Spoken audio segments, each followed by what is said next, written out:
سر یہ ہماری رہنمائی فرمائیے گا، کیا اس میں کوئی بیلنس آف پیمنٹ میں بھی ہمیں کوئی ریلیف مل پائے گا یا کرنٹ اکاؤنٹ خسارے میں بھی کوئی ریلیف مل پائے گا؟ اور دوسری بات ہے سر، ہم ایک جنگ جیتے ہیں ابھی، اس جنگ کا خرچہ بھی تو قوم کی جیب سے نکلوانا ہے، تو کتنا کا خرچہ اور ادا کرنا پڑے گا ہمیں؟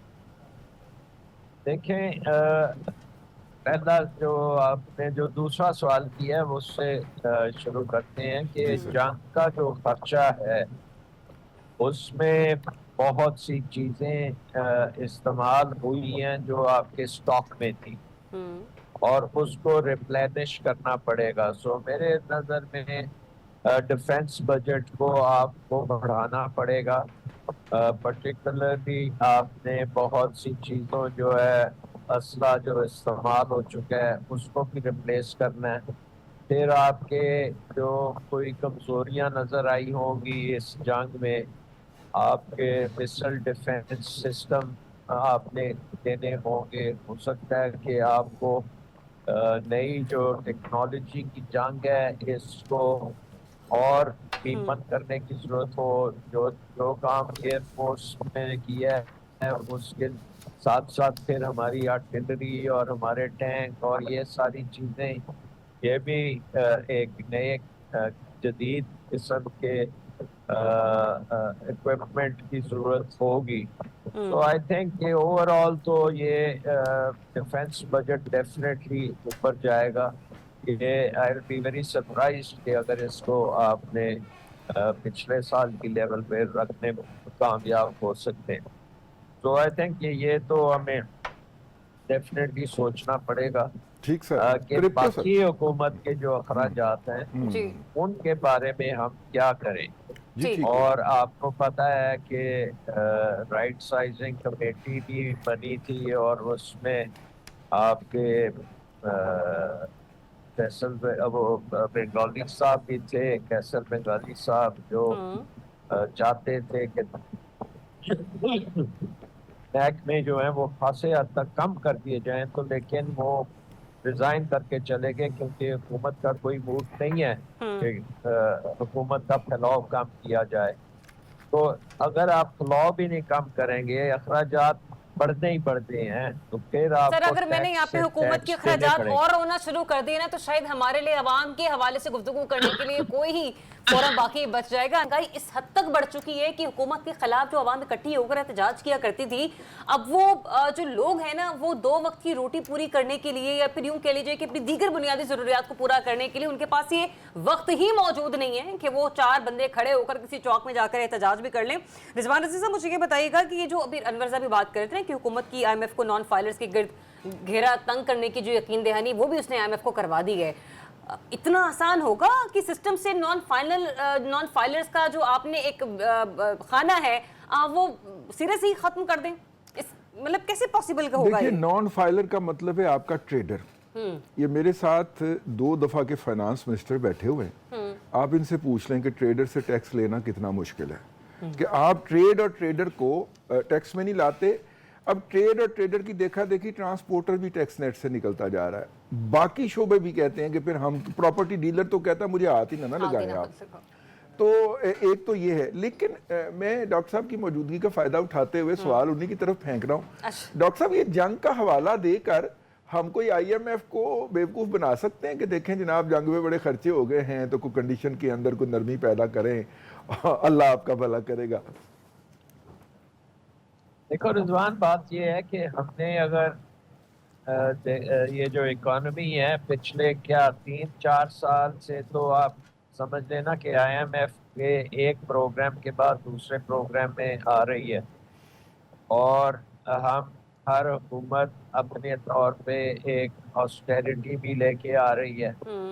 اور آسٹیرٹی کا مطلب یہ نہیں ہے کہ حکومت نے آسٹیرٹی کرنی ہے، وہ لوگوں کی ہو رہی ہے کہ ان کے جتنے بھی آمدن ہے اس سے زیادہ حکومت اپنا پیٹ پالنے کے لیے اپنے پاس اکٹھا کرے ہک اور بائی کروک کے ساتھ. اور مجھے کسی سے ہمدردی نہیں ہے، دکاندار ہیں یا ریئل اسٹیٹ ہے یا کوئی اور چیز ہے، لیکن جو نظام بنا ہوا ہے ان سے ٹیکس لینے کا وہ اتنا فرسودہ ہے، اور وہ بیسکلی ایک اکانومی کو ٹھپ کرنے کے لیے وہ نظام بنا ہوا ہے کہ آپ کوئی بندہ کاروبار کرے تو اس کے اوپر آپ کود پڑیں اور اس سے جو بھی ہو سکے نکلوائیں۔ اکانومی کو اس کا کوئی فائدہ نہیں ہوتا، اس کا نقصان ہوتا ہے، کیونکہ اکنامک گروتھ جو ہے آپ کی وہ ٹیکسوں کے ساتھ نہیں ہوتی، وہ انویسٹمنٹ کے ساتھ ہوتی۔ تو ٹھیک جس بزنس مین سے آپ ٹیکس لیتے رہیں گے اور وہ پیسہ اس کا بلیک میں چلے جائے گا، بلیک میں جب جائے گا تو وہ پھر انویسٹمنٹ کے بھی قابل نہیں رہتا، پھر وہ ایک بلیک اکانومی میں ہی گھومتا جائے گا، اور آپ کی اکانومی گورنمنٹ ہونے کے ڈاکٹر بجائے صاحب میرے پاس چونکہ وقت مختصر ہے، بلیک میں اکانومی آپ میں کی چلی آپ جائے کی گی۔ موجودگی کا فائدہ اٹھاتے So, ہوئے ایک اور کمنٹ آپ I سے think لینا چاہ رہی ہوں۔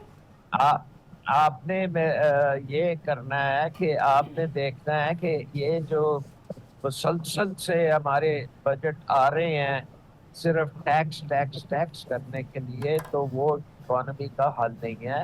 ان ٹھیک امپلائمنٹ کو وہ اور آگے لے کے جائے گا، اور غریب تو بالکل مر جائے گا۔